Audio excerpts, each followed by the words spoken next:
Olá, tudo bem? Meu nome é Sônia, eu faço parte de um grupo de acolhimento de pessoas autistas. Esse grupo tem um objetivo de convidar o autista, as pessoas autistas, crianças, adultos, idosos, mesmo que elas não tenham laudo, porque a ideia nesse encontro é colaborar com o processo de aceitação, de autoconhecimento e de pertencimento.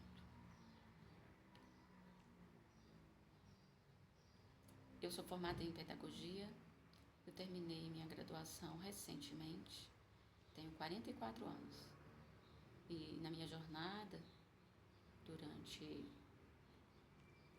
a aprendizagem e a prática pedagógica, no curso, no âmbito da formação, eu aproveitei para mergulhar nas minhas idiosincrasias, nas minhas esquisitices e revelar para mim mesma o que está acontecendo dentro de mim, desde sempre. Isso, para mim, é o início da possibilidade de eu estar de fato acolhida num grupo de pessoas autistas. Eu vejo como uma necessidade estarmos nos aceitando. Eu aceito que eu sou autista. Eu assimilei, eu digeri e tô bem? Não tô bem? Vamos trabalhar porque que eu não estou bem em revelar para mim mesma que eu sou diferente, que as minhas dificuldades maiores e barreiras gigantes que pareciam ser indestrutíveis faziam parte de um contexto e de uma condição autista. Aceitando e começando então um processo de autoconhecimento que nunca acaba, ele é todos os dias e para sempre. Então, agora, caminhando, me aceitando e me autoconhecendo, eu começo a buscar pertencimento. Como que eu busco o pertencimento?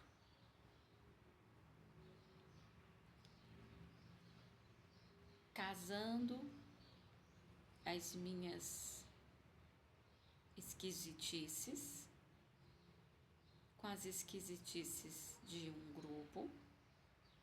As pessoas chamam de esquisitices, por isso estou chamando de esquisitices, e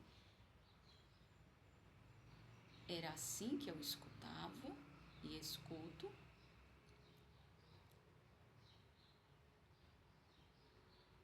E percebendo que eu pertenço àquele grupo, eu me identifiquei com eles. Então, o fato de não me alimentar como as pessoas se alimentam, o fato de eu não conseguir resolver um conflito como as pessoas resolvem, o fato de um conflito me bloquear e a partir daquele bloqueio eu me fecho e começo a fingir que está tudo bem, o quanto isso me machuca, percebendo que quando eu busco ajuda, aquela dor melhora e que existe vida após a aceitação da condição, e aí eu passo a querer pertencer a este grupo de pessoas diferentes.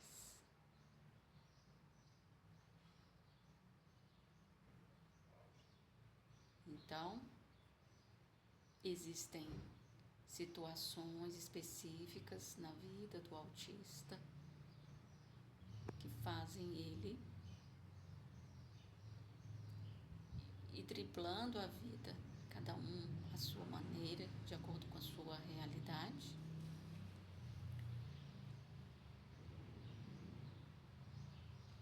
O fato de tirar uma nota alta parecia estar associado a uma facilidade com tudo.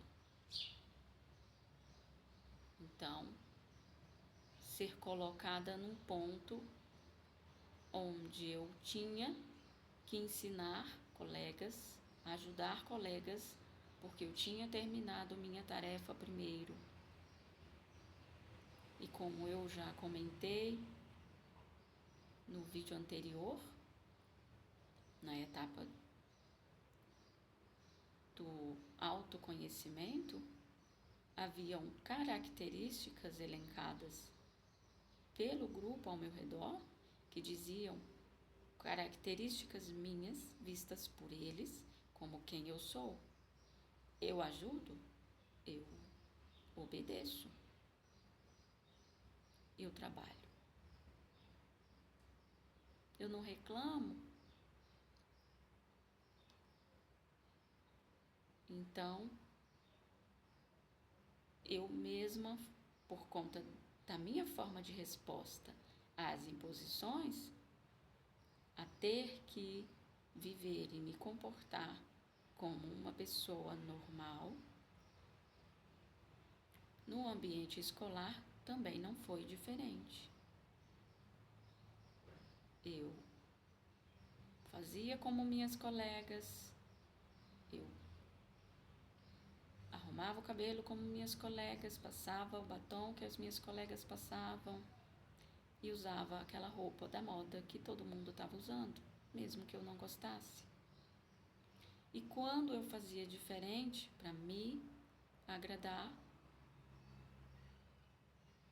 eu não era aceita. Se eu não gosto de maquiagem, eu sou estranha.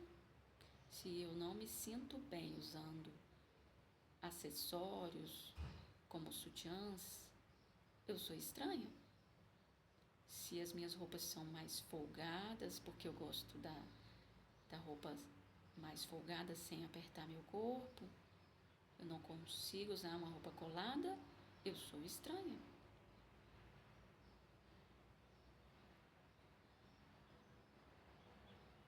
Se eu prefiro usar o meu cabelo natural, porque isso me deixa mais confortável e não me irrita muito, eu sou estranha. Se eu não tirar a sobrancelha, porque quando alguém tira a minha sobrancelha, eu acho que a dor que isso causa no meu corpo não justifica a retirada do excesso de sobrancelha. Isso é uma conclusão que eu cheguei, porque eu não quero sentir aquela dor. E eu sou estranha, porque mulheres tiram o excesso da sobrancelha. E tantos outros detalhes. Eu não como. E a questão de ser nanica vinha muito para a cena do problema, como eu já havia relatado, muitas coisas é porque ela é muito pequena, ela faz isso porque ela é muito pequena, mas ela não come por quê? Porque ela é pequena?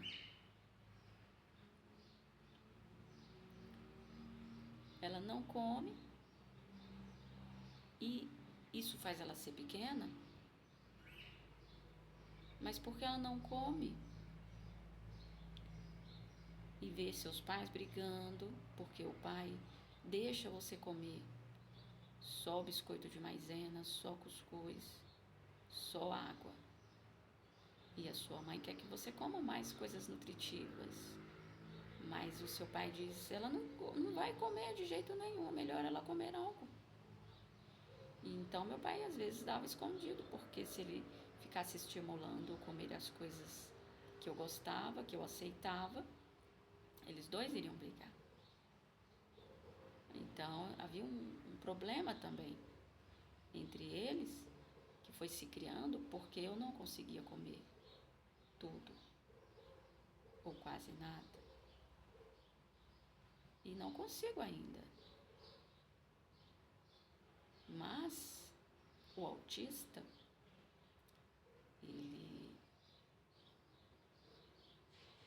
ele vai se adaptando e ele vai percebendo maneiras de criar a sua alimentação para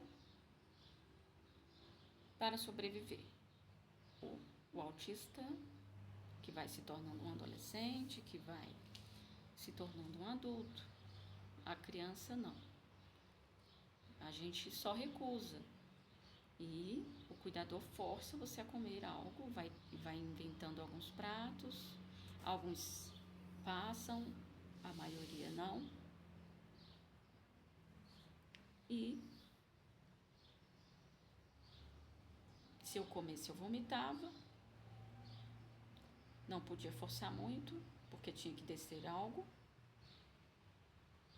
Então minha mãe foi cedendo e permitindo que eu comesse repetido, né? Então, comer todos os dias só frango, bem frito, com arroz. Comer todos os dias um pouquinho de cuscuz de manhã, um pouquinho de cuscuz na hora do almoço e um pouquinho de cuscuz na hora da janta.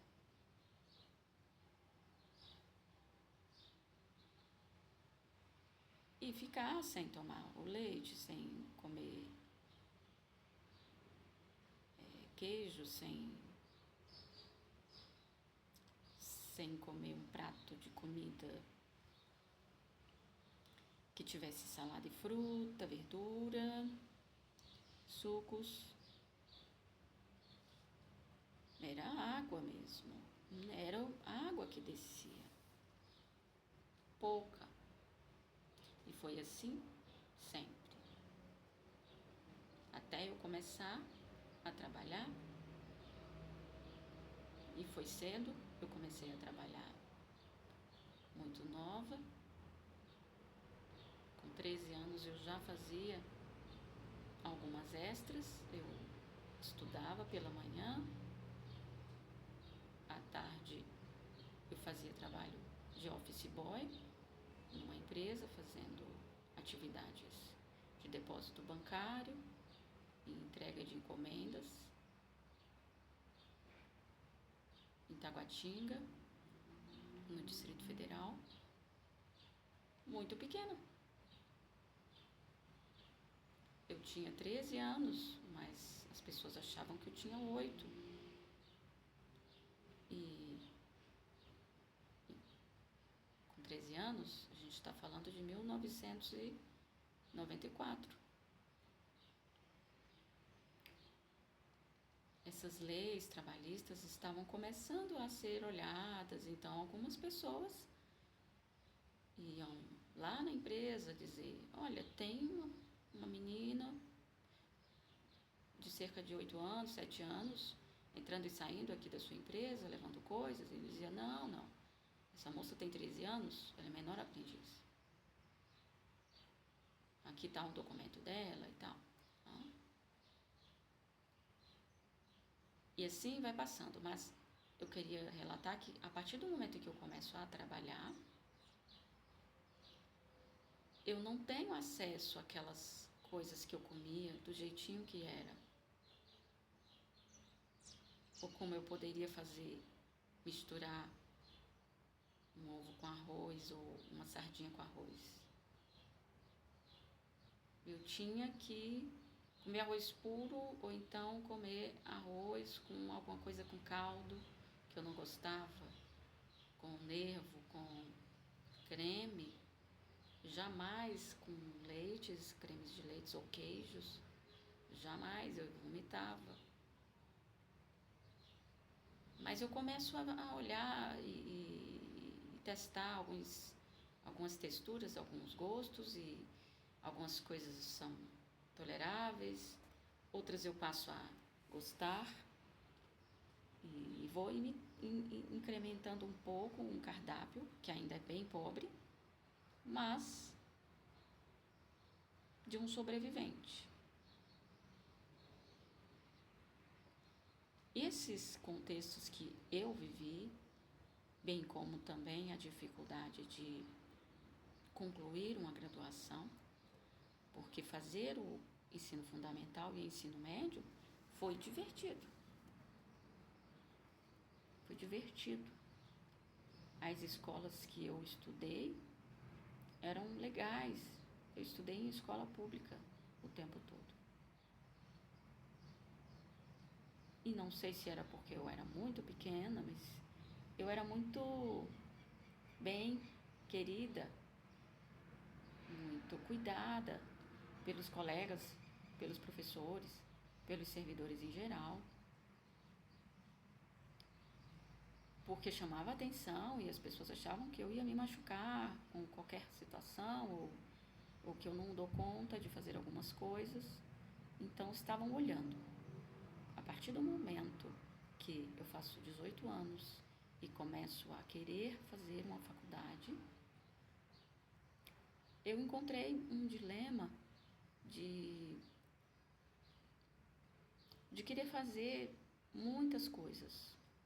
Eu queria fazer música, eu queria fazer letras, eu queria fazer biologia, eu queria fazer direito, eu queria fazer tudo. Eu não sabia o que eu queria. Então a primeira coisa que eu tentei no vestibular foi música, porque eu amava cantar, eu gosto de cantar. E meu pai perguntou: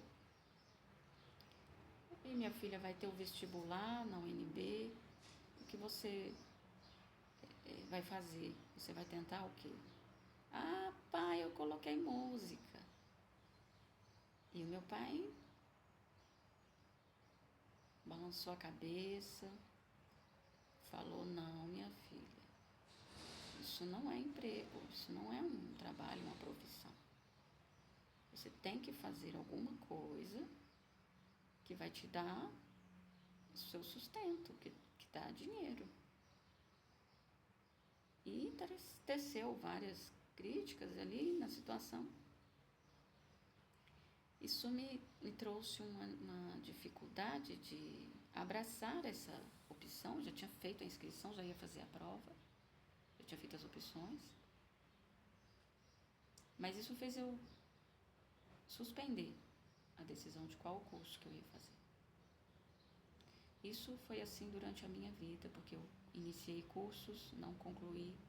Isso aconteceu com muitas graduações, tá? Muitas mesmo. Foram umas 8 em que eu comecei e tranquei.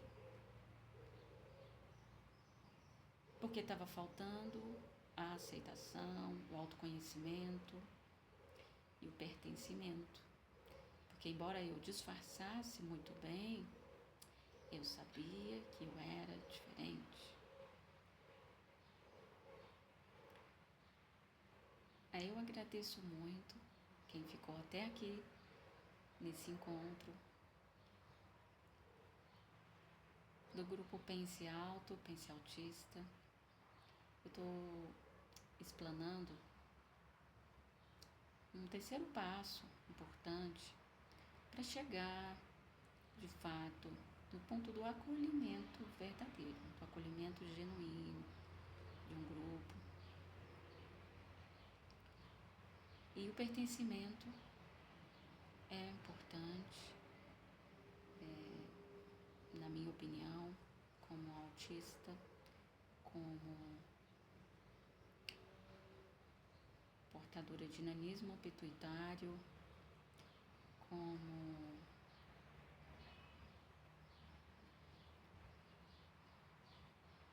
uma recém-formada em pedagogia. Eu tenho entendido que o pertencimento é importantíssimo e muitas outras coisas.